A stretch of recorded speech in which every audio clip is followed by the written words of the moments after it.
नमस्कार, अस्सलाम वालेकुम, सत श्री अकाल। मैं आपका होस्ट, आपका दोस्त अदीब सिद्दीकी हाजिर हूँ आपके सबके साथ ANN लाइव में।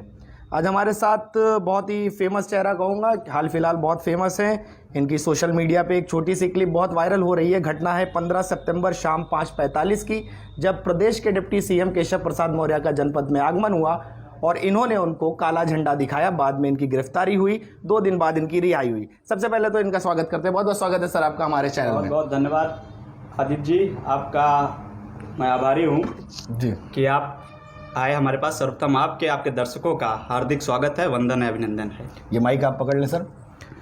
तो निखिल भाई, बहुत सारी बातें करेंगे आपसे। जी, पहले तो मैं चाहता हूं कि आप अपनी उम्र के साथ साथ, नाम आपका हम लोग जानते ही हैं निखिल जायसवाल, लेकिन आप एक बार अपना इंट्रोडक्शन 2-3 लाइनों में समअप करें मेरे दर्शकों के लिए और अपने चाहने वालों के लिए। नाम मेरा निखिल जायसवाल है, उम्र मेरी 23 वर्ष आयु है और बचपन से ही, विद्यार्थी जीवन से ही राजनीति में रुचि रही है। घर पे मेरे अमर उजाला अखबार आता था, तो घर में कोई राजनीतिक बैकग्राउंड दूर दूर तक नहीं है। घर में अमर उजाला अखबार आता था तो अखबार में पढ़ते रुचि होने लगी कक्षा 10 से ही। उसी समय यूपी का विधानसभा चुनाव होने लगा। आदरणीय अखिलेश यादव जी उस समय रथ यात्रा लेकर निकले थे, तो अखबार में रोज़ पढ़ना, और तब तो ये सोशल मीडिया था नहीं, तो वो एक इंटरेस्ट सा बढ़ गया, चाव सा बढ़ गया। और माननीय नेताजी की जब सर्वप्रथम किताब जीवनी पढ़ी तो एक ललक अंदर से पैदा हुई कि नहीं, इस डॉक्टर लोहिया की धरती से कुछ अलग जीवन में करके जाना है। 15 तारीख शाम 5:45 पे जो आपने काला झंडा प्रदेश के डिप्टी CM को दिखाया जी, वो वीडियो मैं आपको बता दूं कि आज तक का एक फ्रेंचाइज कह सकते हैं, एक बॉडी कह सकते हैं, यूपी तक ने वो वीडियो इनकी पोस्ट की, जिसको करीब 75,000 लोगों ने देखा।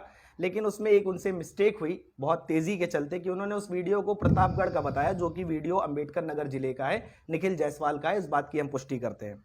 सर, मैं ये जानना चाहता हूं कि शाम 5:45 पे जब आपने काला झंडा दिखाया तो इसके पीछे वजह क्या थी, प्लानिंग क्या थी? क्या आपके पार्टी के बड़े, क्योंकि अंबेडकर नगर जिला एक ऐसा जिला है जहां 5 के 5 विधायक आपकी पार्टी के हैं, तो क्या उनके पीछे उनकी राजनीति थी, कुछ बड़े लोगों की प्लानिंग थी, कि आपका अपना विचार था? क्या था? जी सर, विचार मेरा स्वयं का था। मुझे जिस तरीके से आज एक महंगाई चरम सीमा पे है, बेरोजगारी चरम सीमा पे, अपने अग्निवीर अभी हाल ही में योजना लाएं 4 साल के लिए।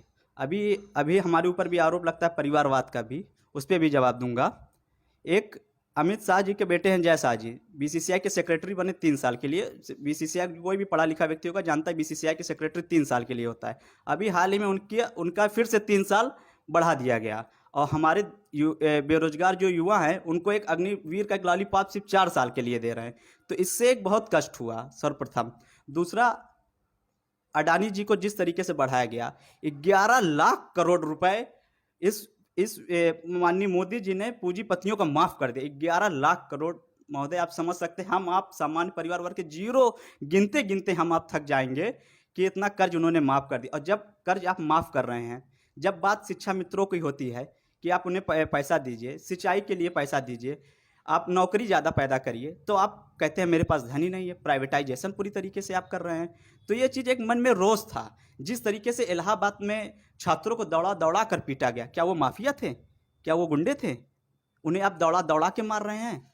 आज जिसके घर के बच्चे पढ़ रहे हैं, आज निराशा में है हर परिवार कि किस तरीके से किसान का बेटा, किस तरीके से अपने बेटे को इलाहाबाद, लखनऊ, दिल्ली भेज रहा है पढ़ने के लिए। आज निराशा का दौर है पूरी तरीके से कि नहीं, बेरोजगारी मिल ही नहीं रही है।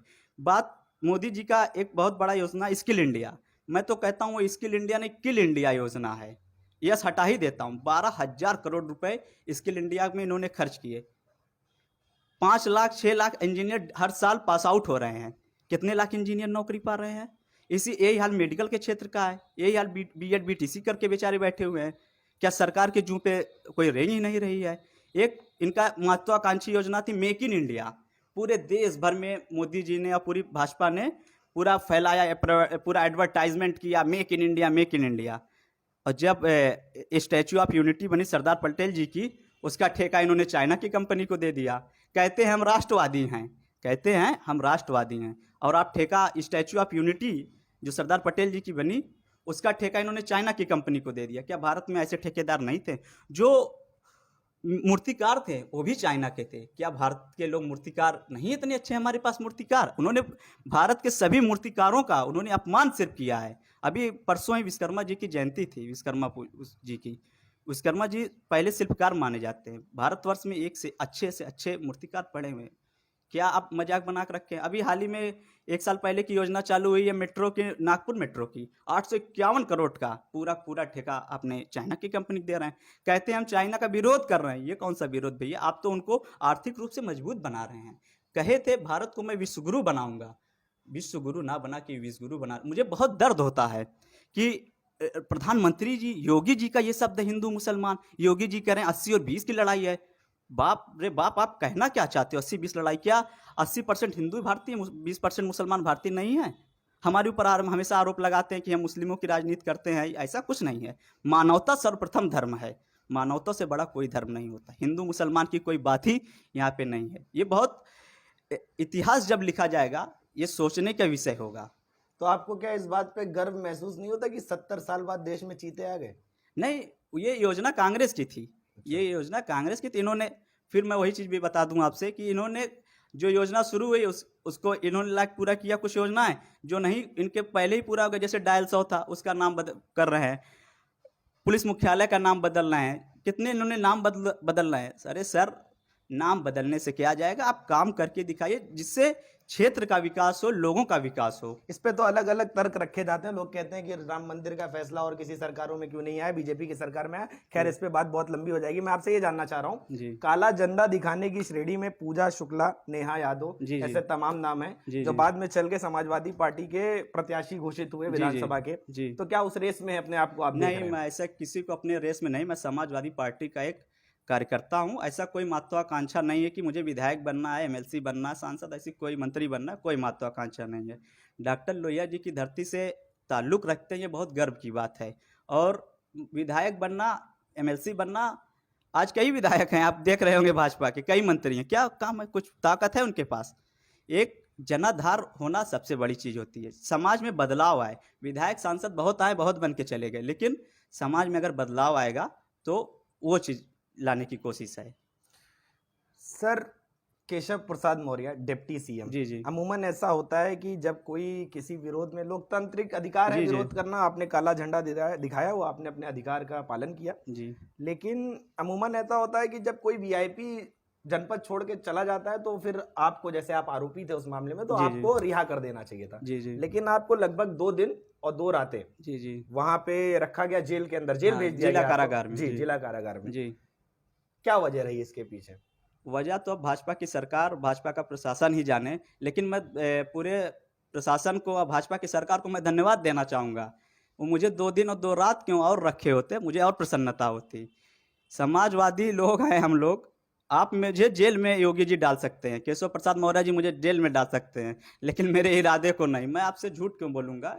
ये कैमरा पे ये नहीं कि मैं अपनी मन बढ़ाई कर रहा हूँ। मुझे दिल से, मैं आपको बात बताऊँ, मुझे एक सिंगल सेकेंड जेल में मुझे बहुत प्रताड़ित करने की कोशिश की गई। एक सिंगल सेकंड मुझे कष्ट नहीं हुआ। मैं झूठ आपको नहीं बोल रहा हूँ। सिंगल सेकंड अगर मेरा डीएनए और जो नार्को टेस्ट होता है वो बीजेपी करा ले तो भी मैं बता दूं, उसमें मुझे सिंगल सेकंड दर्द, कष्ट वो नहीं हुआ।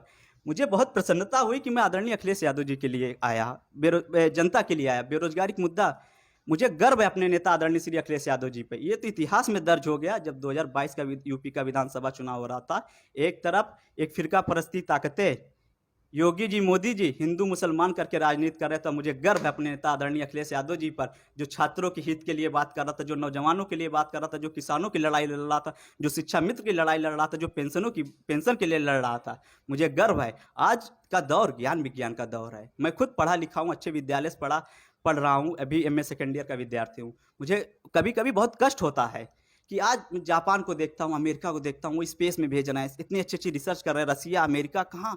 और हमारे प्रधानमंत्री जी, मतलब एक जो सर्वे सर्वा हमारे देश को हिंदू मुसलमान करे हैं। यही चीज़ तो अंग्रेज करके हमें फूट डालो राज किए, आप भी यही कर रहे हो। देश की स्थिति आपने हिंदू मुसलमान करके लोगों ने बांट दिया। ये कौन से राष्ट्रवादी हैं? तो विश्ववादी है। जेल में प्रताड़ना से क्या मतलब है? थोड़ा जेल प्रताड़ना में ये कि 11:30 बजे की रात को मुझे जेल प्रशासन ने अंदर जिला कारागार में ले जाया गया। फिर 11:30 बजे के बाद उस दिन बहुत तेज़ बारिश हो रही थी। तब मैं पहली बार सर्वप्रथम जिला कारागार जेल के अंदर गया। तो 12 बजे मुझे पहले बैठाए रहे वहाँ, फिर खड़ा किए रहे। 12 बजे जेल के अंदर बैरिक में ले गए। उसमें कई तरह के बैरिक, तब तो अंदर कभी गए नहीं थे, ना कोई घर से गया था, तो कुछ पता नहीं था, तो अलग अलग बैरिक में दौड़ा रहे थे। दौड़ाने का इंसेंस, उस दिन बारिश बहुत तेज हो रही थी, तो जो सिपाही महोदय थे वो छाता लिए रहते थे, और मुझे बारिश में ही एक बैरिक में, इधर 51 एकड़ की जेल है अकबरपुर की, तो कभी इस बैरिक में उस बैरिक में ले जाना, पूरा बारिश भीग गया मैं, और रात के 1:30 बजे मुझे मुलाहिजा बैरिक में ले जाया गया। और जब मैं घुसा, पूरा बैरिक, जिस बैरिक में था मैं, उस शब्द नहीं मुझे वो पता किस क्या क्या कहते हैं, जी जी। पूरा सो रहा था बैरिक, 60 लोगों का बैरिक था वो, और मेरा पूरा कपड़ा भीगा हुआ था। तो अब मैं तो सीधे वहाँ से गिरफ्तारी मुझे देनी थी, तो मैंने गिरफ्तारी दे के सीधे, मेरे पास ना कपड़ा था ना कुछ था, मैं वाइट पैंट वाइट शर्ट पहना हुआ, तो वही पहन के मैं जेल के अंदर गया, पूरा कपड़ा मेरा भीगा हुआ है, और ठंड का भी थोड़ा लग रहा था, तो मैंने अपना उतारा शर्ट किया, फिर ज़मीन पे ही सोना था, इन्होंने कंबल तक मुझे नहीं दिया, और ज़मीन पे मैंने सोया, सबके पास कंबल चद्दर था, सब ओढ़े हुए थे, मुझे ज़मीन पे सुला के चींटी कीड़े मकोड़े, लेकिन ये मुझे इस बात का कष्ट एकदम नहीं है, क्योंकि ये सब माइंड है हम लोगों के पास, हम लोग समाजवादी लोग हैं, हम लोगों ने आपातकाल को पढ़ा हुआ है, आज़ादी का आंदोलन पढ़ा हुआ है। मैं ऐसा हूँ, मेरे माता पिता ने मुझे कभी लोरी सुना के बड़ा नहीं किया हुआ है, मेरे माता पिता ने मुझे हमेशा सुभाष चंद्र बोस जी के बारे में पढ़ा के बड़ा किया है, आदरणीय सरदार वल्लभ भाई पटेल जी के बारे में मुझे पढ़ा के बड़ा किया, एपीजे अब्दुल कलाम जी के बारे में पढ़ के बड़ा, डॉक्टर भीमराव अम्बेडकर जी के को मैंने जीवनी पढ़ के आगे बढ़ा हूं। तो मैं जानता हूं ये तो कष्ट मेरे लिए कुछ नहीं, जो मेरे पूर्वज थे वो तो इससे महा कष्ट झेल के बेचारे वो गए।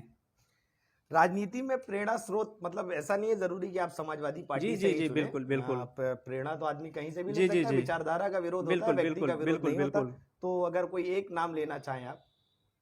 एक नाम ही लेना है, जी, एक नाम ही लेना। आदरणीय मुलायम सिंह यादव जी।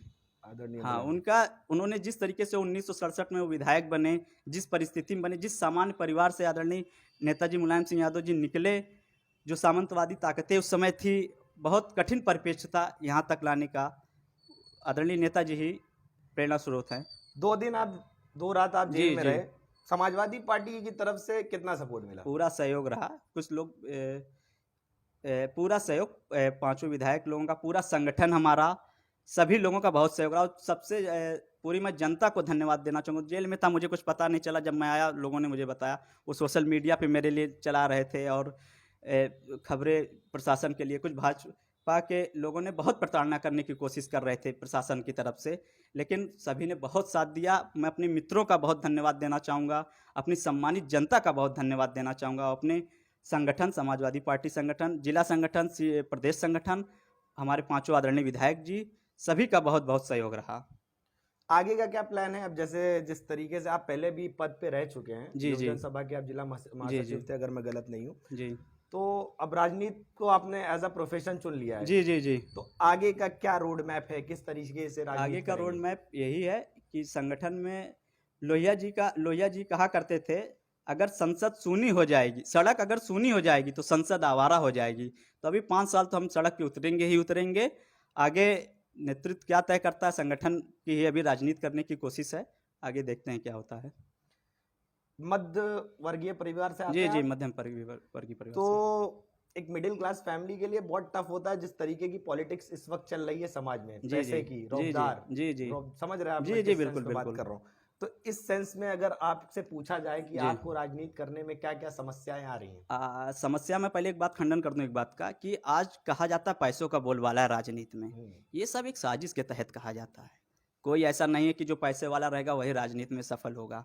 बहुत से आज उदाहरण हैं, हमारी ही पार्टी में बहुत से उदाहरण हैं। अतुल प्रधान जी आज विधायक हैं, उनकी माता जी 2 साल की उम्र में मर गए, उनके पिताजी 11 साल की उम्र में उस व्यक्ति के मर गए, लेकिन आज राजनीति की चरम, आज एक विधायक बन के हैं। ऐसे लाखों एग्जाम्पल है कि ऊपर है। तो ये सिर्फ कि मध्यम वर्गीय परिवार जो सबसे ज़्यादा है पॉपुलेशन में, जी आबादी जी में, जी। उनका मनोबल तोड़ने के लिए ये कहा जाता है कि ये धनबल की राजनीति, कोई धनबल की राजनीति नहीं है। ये सिर्फ एक पूंजीपतियों का एक षड्यंत्र है। हमारे देश में जो 1% पूंजीपति हैं जिसके पास पूरा पैसा है, उनकी एक साजिश है कि कोई सामान्य मध्यम वर्गीय परिवार नहीं। हम लोग विचारधारा से लैस आदमी हैं, संघर्ष करेंगे, सड़क पे आज करेंगे, मौका ईश्वर ने दिया, अगर सरकार में आने का तो सरकार में आके मदद करेंगे। ऐसा कोई नहीं है कि मध्यम वर्गीय परिवार, हाँ थोड़ा कुछ ये कष्ट होता है कि माता पिताजी परेशान होते हैं थोड़ा। पिताजी मेरे विद्यार्थी जीवन से ही मेरी रुचि थी, तो मैं लगातार रैलियों में जाना आना, तो पिताजी को ये पसंद नहीं हुआ करता था, क्योंकि घर में कोई राजनीतिक बैकग्राउंड नहीं था। तो मुझे मना करते थे कहाँ मेरा लड़का जा रहा है। और पिताजी को मैं इसमें, वो एक पिता थे अपनी जगह, वो बिल्कुल सत्य थे कि कहाँ मेरा बेटा जा रहा है, वो वाकिफ़ थे ये सब चीज़ों से। लेकिन उन्होंने फिर समझा कुछ साल पहले कि नहीं, लड़के को अब करने देना चाहिए। तो फिर अब है राजनीति में, कोई उसमें वो जिस नहीं दिन है। आपकी गिरफ्तारी हुई जी। उसके बाद, छूटने के बाद परिवार का क्या रिएक्शन रहा? नहीं, परिवार का रिएक्शन अच्छा ही था। माता पिताजी ने अब समझ लिया है कि अब इसी राह पे गुजरना है। ये क्रांतिकारी इतिहास रचना आसान चीज़ नहीं होता। संघर्षों के आदी संघर्ष, हैं। और सबसे बड़ी चीज़ इतिहास में एक चीज़ ये भी है कि उसका कर्ज उनके आपके माँ बाप को अदा करना पड़ता है। तो ये मैं बहुत सौभाग्यशाली हूँ कि ऐसा पिता ऐसा माता मैंने पाया है। सच्चाई मैं आपको बता रहा हूँ, बहुत भाग्यशाली व्यक्ति हूँ।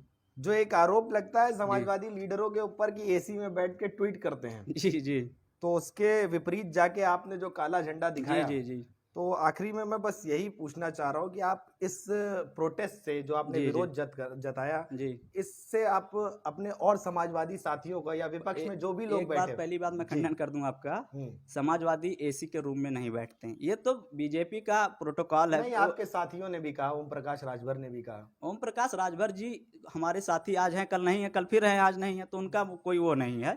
सबसे पहले मैं इस बात का पूर्ण रूप से खंडन कर रहा हूँ कि हमारे नेता एसी रूम में बैठते हैं। तो भाजपा का एक प्रोपोगेंडा चला गया कि हमारे नेता, आज हमारे नेता आदरणीय श्री अखिलेश यादव जी धरना प्रदर्शन पे निकले हैं, वे बैठे हुए हैं। आदरणीय अखिलेश यादव जी, आपको तो पता ही होगा, जब प्रदेश अध्यक्ष थे उन्होंने आंदोलन किस तरीके से किया हुआ है, ऐसा कुछ नहीं। आदरणीय नेताजी हमारे लगातार रैलियों का दौर, परिवार को उन्होंने देख नहीं पाए। नेताजी की पत्नी अस्वस्थ थी, वो व्यक्ति को कितनी महान हस्ती हैं आदरणीय मुलायम सिंह यादव जी, कि परिवार के इतना कष्ट झेलने के बाद भी उन्होंने समाज के लिए अपना परिवार कुर्बान किया। तो ये थे हमारे साथ निखिल जायसवाल, जो युवजन सभा के निवर्तमान जिला महासचिव थे, और हाल ही में इन्होंने डिप्टी सीएम को काला झंडा दिखाया अम्बेडकर नगर डिस्ट्रिक्ट के अकबरपुर जगह पे, और अपना विरोध जताया बढ़ती महंगाई को लेके, बेरोजगारी को लेके। बहुत बहुत शुक्रिया सर आपके बहुत धन्यवाद आपका बहुत बहुत धन्यवाद, और आपके पूरे टीम को भी बहुत बहुत धन्यवाद। और एक बार मैं पुनः अपने सम्मानित जनता का, पूरे अम्बेडकर नगर का, अपने पार्टी के विधायकों का, सभी का बहुत बहुत धन्यवाद। जय भीम, जय समाजवाद। मैं था दीप सिद्दीकी, आप देख रहे थे एएनएन लाइव। धन्यवाद।